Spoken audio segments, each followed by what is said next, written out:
दिल्ली सुखनवरों का है मरकज, मगर मियां उर्दू के कुछ चिराग तो पंजाब में भी हैं। जतिंदर परवाज का ये मशहूर शेर खुद उन पर भी सादिक आता है।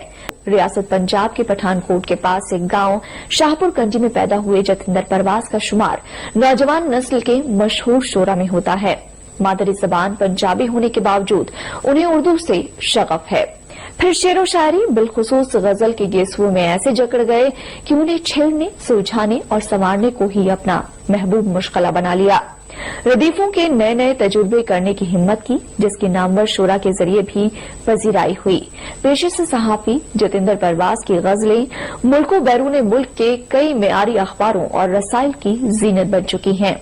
आप शेरो शायरी पर मबनी रेडियो और टीवी प्रोग्रामों के साथ साथ बड़े बड़े मुशायरों में भी शिरकत करते रहे हैं। उनसे हमारे नामानिगार निशांत केतु ने बात की। फरवाज साहब, सबसे पहले तो हम आपका खैर मकदम करेंगे आपका अपने प्रोग्राम में। बहुत बहुत शुक्रिया। फरवाज साहब, सबसे पहले आपसे जानना चाहेंगे कि जो उर्दू जबान और शेरो शायरी के साथ जो आपका सफर शुरू हुआ, तो कैसे इसकी इब्तिदा हुई और कैसे कैसे ये सफर आगे बढ़ा? तो उर्दू से जो पहली मेरी मुलाकात हुई वो मेरे घर पे ही हुई। मेरे वालिद को उर्दू के अलावा कोई दूसरी जबान नहीं आती, और मेरी जो वालिदा है, मेरी मम्मी जो है, उनको शेरो शायरी का शौक है। हालांकि मेरे वालिद साहब को कोई शायरी से ज्यादा उनको शौक नहीं है, कोई खास लेना देना नहीं, लेकिन मेरी मदर जो है उनको शौक है, और वो गीत लिखती हैं, भजन लिखती हैं। उनके लिखे गीत गांव में औरतें गाती हैं। तो उसी तरह से कब मैंने शुरू कर दिया लिखना, मुझे कोई इसका अंदाजा नहीं है, लेकिन जब स्कूल में पढ़ता था तो कुछ न कुछ लिख के मैं सुनाता रहता था दोस्तों को या किसी प्रोग्राम में। इसी तरह जब मैं थोड़ा और मैच्योर हुआ, जहन ने दूसरी चीजें सोचनी शुरू की, तो मैं गजल की तरफ आया। ये मेहदी हसन साहब को सुनते थे, गुलाम अली को सुनते थे, और जगजीत सिंह साहब को बहुत सुना। तो पता चला कि कोई गजल नाम की चीज होती है। फिर तलाश हुई ये क्या है, किताबें पढ़नी शुरू की, गजल के बारे में जानना शुरू किया।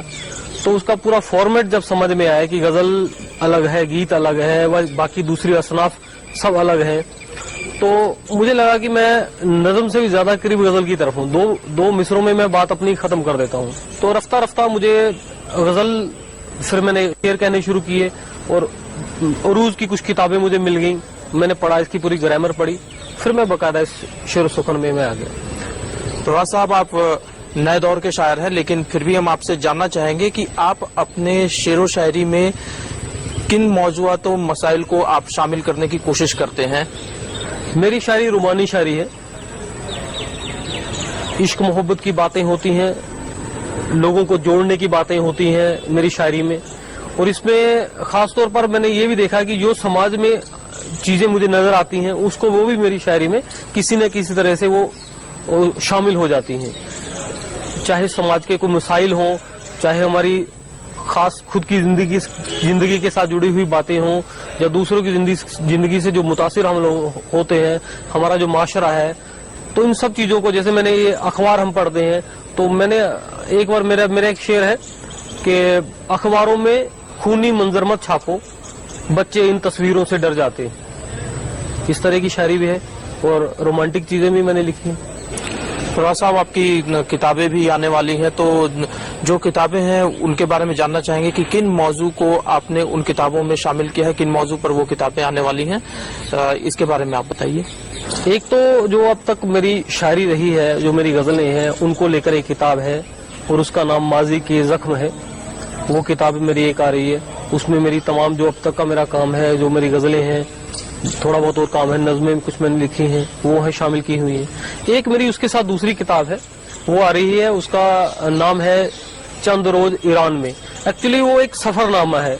किसका नाम लिया जाए, जितने लोग दिल्ली में आए और उनके साथ गोपाल दास नीरज है, इतना बड़ा नाम, किताबों में मैं उनको पढ़ता रहा, उनके साथ बैठने का मौका मिला, पढ़ने का मौका मिला।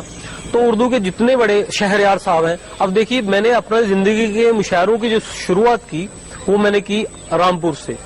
मौज रामपुरी हुआ करते थे, किसी रिसाले में उन्होंने मेरी गजल पढ़ी, और उन्होंने, तब मैं पंजाब में रहता था, पठानकोट के पास कस्बा शाहपुर कंडी में, उन्होंने जलंधर रेडियो स्टेशन पर फोन किया उस जमाने में, और उन्होंने कहा, 2004 की बात है शायद, انہوں نے وہاں فون کر کے کہا کہ آپ کے شاعر ہیں ایک جتیندر پرواز, انہیں ہم ریڈیو کے حوالے سے یہاں رامپور بلانا چاہ رہے ہیں آل انڈیا مشاعرے میں. تو انہوں نے منع کر دیجیے, ہمارے تو شاعر نہیں ہے وہ. انہوں نے کہا نہیں, آپ کے ایریے کے یہ ان کا ایڈریس ہے, آپ پتہ کیجیے. تو ریڈیو والوں نے ڈھونڈ ڈانڈ کے کہیں سے فون وون کروا کے, لینڈ لائن ہوتے تھے اس زمانے میں, تو مجھے کہا کہ آپ فوراً دوسرے دن یہاں جلندھر آئیے ریڈیو پہ. میں پہنچا تو انہوں نے کہا کہ رامپور والے آپ کو ایک مشاعرے میں بلانا چاہتے ہیں. ایک آخری چیز آپ سے, اور جو آپ کا شعر و شاعری کا جو خزانہ ہے اس سے آپ ہمارے ناظرین کے لیے کیا کچھ پیش کرنا چاہیں گے؟ ایک مطلع اور 2-3 شعر اور 1-2 غزلیں میں آپ کو سناؤں گا. مطلع سماعت کریں کہ سکے پرانے ساتھ نئے کے جو چل گئے, سکے پرانے ساتھ نئے کے جو چل گئے, جتنے تھے برخلاف وہ لہجے بدل گئے. اور کچھ آپ میں بھی بات وہ پہلے سی ہے کہاں, کچھ آپ میں بھی بات وہ پہلے سی ہے کہاں, کچھ سازشوں سے وقت کی ہم بھی بدل گئے. میری یہ غزل ہے, اس کا مطلب سماعت فرمائیں کہ سکھ دکھ میں گرم و سرد میں سیلاب میں بھی ہیں, سکھ دکھ میں گرم و سرد میں سیلاب میں بھی ہیں, یادیں تمہاری موسم شاداب میں بھی ہیں. اور ہونے لگی شکست جو ہر موڑ پر مجھے, ہونے لگی شکست جو ہر موڑ پر مجھے, دشمن پتا چلا میرے احباب میں بھی ہیں. یہ شعر بھی سماعت فرمائیں کہ دامن کو پاک رکھنے کے حق میں تھا میں مگر. اس شعر کے حوالے سے یہ بڑی دلچسپ بات ہے کہ بشیر بدر صاحب نے میرا یہ شعر کوڈ کیا ہے, مجھ پر انہوں نے ایک مضمون لکھا ہے, اس میں اس شعر کا خاص طور پر حوالہ کیا ہے, اور اس کے بارے میں یہ لکھا ہے کہ یہ شعر تو جتیندر پرواز کا ہے لیکن زبان میری ہے. شعر ملاحظہ فرمائیں کہ دامن کو پاک رکھنے کے حق میں تھا میں مگر, وہ کہہ رہی تھی داغ تو مہتاب میں بھی ہے.